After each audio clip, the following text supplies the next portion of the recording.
It's still daybreak on Arise News, coming to you live from our studios here in Abuja. And as promised, time to take a look at what the papers are saying on their front pages. And we start, as usual, with our sister publication, This Day newspaper.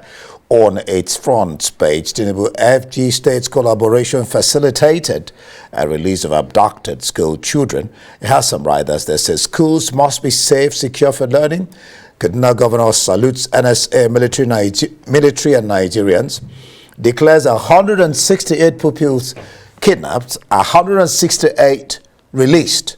Excited parents say news relieving DHQ joint security operation freed the kids.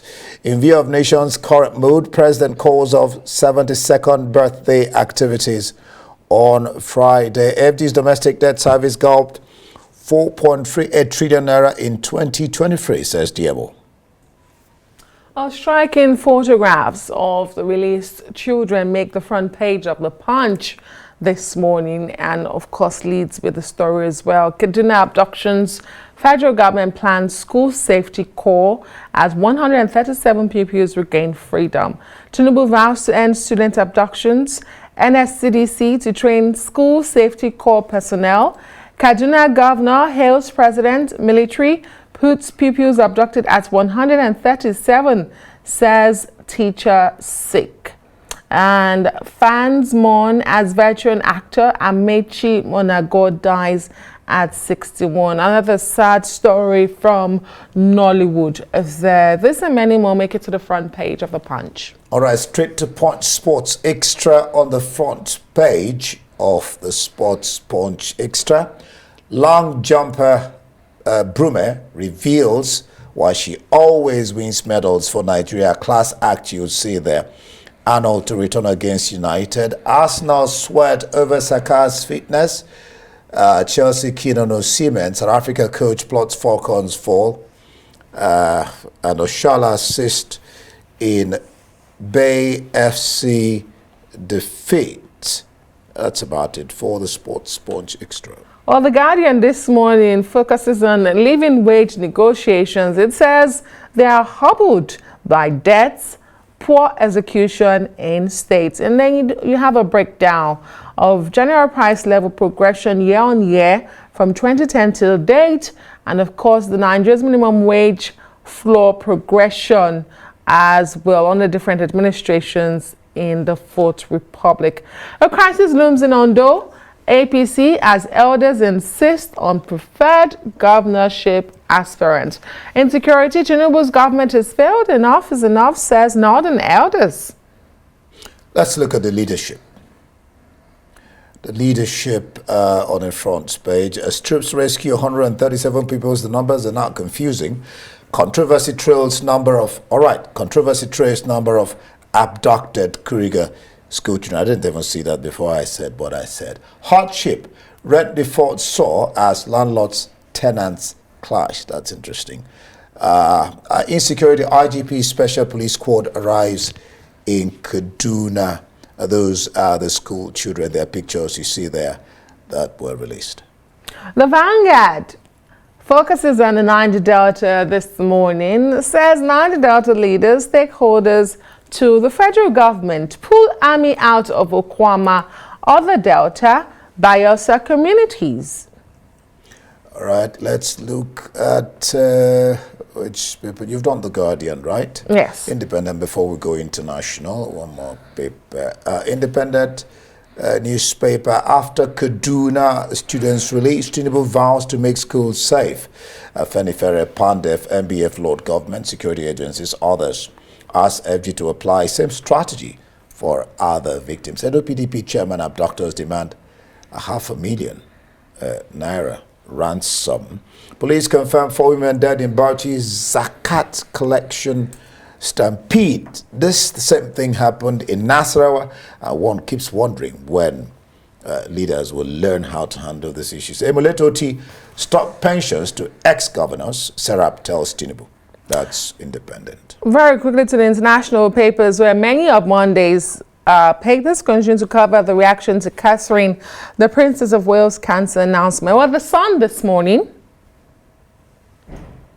The Sun International, yes. The Sun, for the third day running, features a photo of Catherine taken from her video message and its main story. The paper reports that the British government on Monday will officially blame China for a cyber attack in 2021, which reportedly saw it access the personal details of 40 million British voters. Well, the paper also suggests that some 43 individuals, including MPs and peers, were targeted. The Mirror, I like the story on the Mirror. William, the cancer issue with his wife, it says, William in awe of Kate's courage. That's quite interesting. Battle for the boozer, Pop's call time at 8 p.m. The Guardian UK, suspects appear in court accused of Moscow attack. They left 137 dead. All right, Easter is around the corner. Daily Express, King's Easter message of unity and hope to the nation.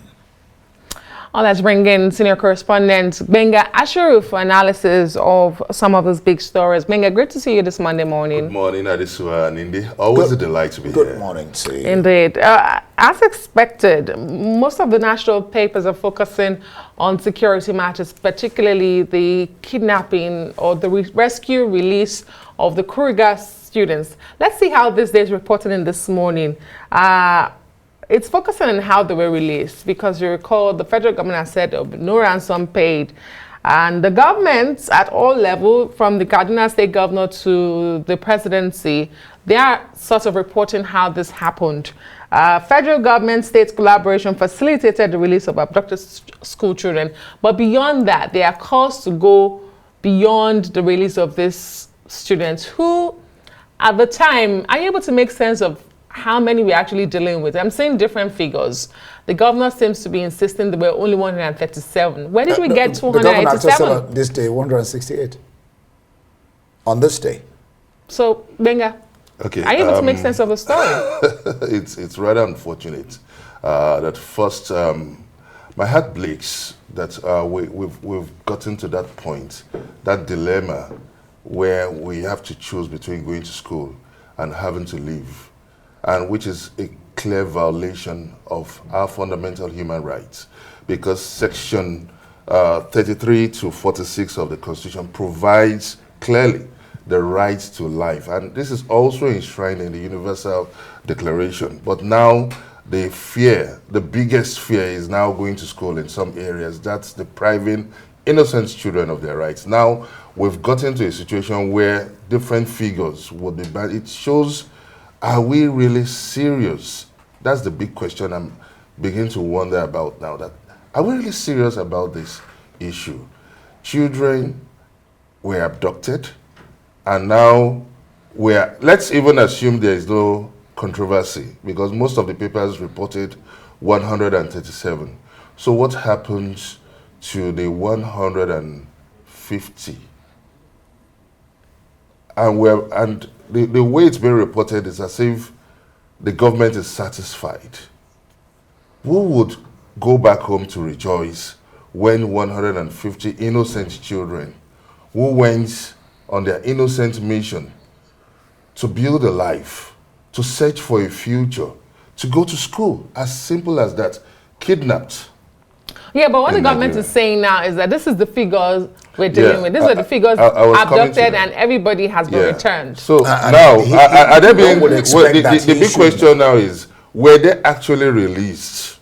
Were they 137? What were the conditions? Is the government really sincere with this situation? Because if you negotiated with them, it is expected that there must be a point of negotiation. There must be what is called collective bargaining. So what did the government commit for these children to be, and why weren't all the 287 kidnapped? Why were they not released? So is government really sincere about the fact that ransom was not paid? Then there are different kind of release. Did they push them to the point where they went hungry and they had to surrender, or did these people just released the children just for releasing sake? So the government, and this has always affected the reason why we have to find ourselves back full cycle into this critical situation, into this despicable situation where no one is really proud of. No one is really proud to be a Nigerian. No one is really confident to really say, okay, I can travel anywhere within the length and breadth of this country and feel safe. Let's go on. Let's talk about some other issues. Well, still on the security issue. What three stories jump at you on the Daily Independent? One, police confirm 4 women dead in Bauchi Zakat collection stampede.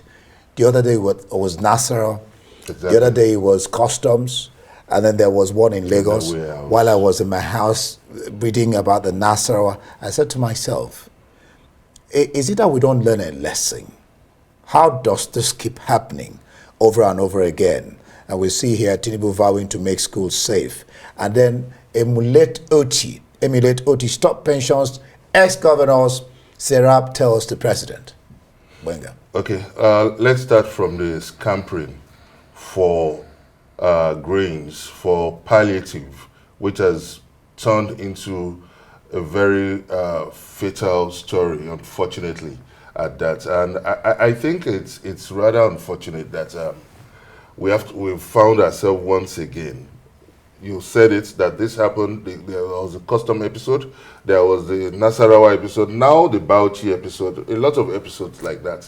So it means that innocent children, innocent people would have to pay the ultimate price to live. That's the question again. And I think that this should have been a distraction to government, because we need to sift politics. How were the grains distributed? The school is expected to have faculties where you don't need to announce this thing. Just collect the list of the students, the list of the departments, and you know how to distribute this thing in a much more organized manner. Sometimes it appears that thinking part of governance is missing. That planning, that strategic aspect of governance is missing. You've seen that this thing happened in this way. There is bound to be a stampede once people are here, and another that also throws light into the situation that we have in the country. And once we hear food, then we know there is a problem. That shouldn't be. But okay, that is the situation. How can we manage it? We have also seen that has, over time again, been missing in our thinking and planning. Because if this thing had been well managed, properly organized, we'll discover that the death of these innocent children would have been avoided. You're talking about students, you're talking about parents sending their schoolwork. Then the question of Serap, asking the president to emulate what OT is doing and obey the law. Exactly. Get governors to obey the law. We've seen governors, after spending 8 years, being preserved with an extraordinary life of luxury. We've seen some of them move from senators to governors, that cycle to even ministers, and yet they are demanding pension. Even the 8 years, they are entitled to some certain perks that makes them immune from poverty. So we wonder, I think it's high time we need to say the truth. We need to speak the truth to power. We need to come together and reason. I think it's a no-brainer. It's not rocket science that it shouldn't even be an achievement. By now, if we are sincere about reduction in cost of governance, we are sincere about eradicating or curbing poverty, I think that these are necessary steps to be taken. I think someone should, because this was introduced by this sitting president, President Tinubu, and this issue of provision of facts emoluments as pension. So now he is now in the power, because the pension, let's not forget, is an exclusive list. Is in an exclusive list. So it is easy for him to initiate that executive bill to the National Assembly so that they can revoke it. Even in the states, I wonder their claim to this fat pension provision, because the issue of pension is not in the concurrent list, it's in the exclusive list. So they have no business appropriating such emolument for themselves. Okay, I think we're almost out of time. We can very quickly, just to jump at the last thing in this there, because the Punch is also reporting on the front page, the federal government vowing to make schools safe. President Tinubu has said he's going to make schools safe. And this story is saying that the NSCDC will be training safety call for schools?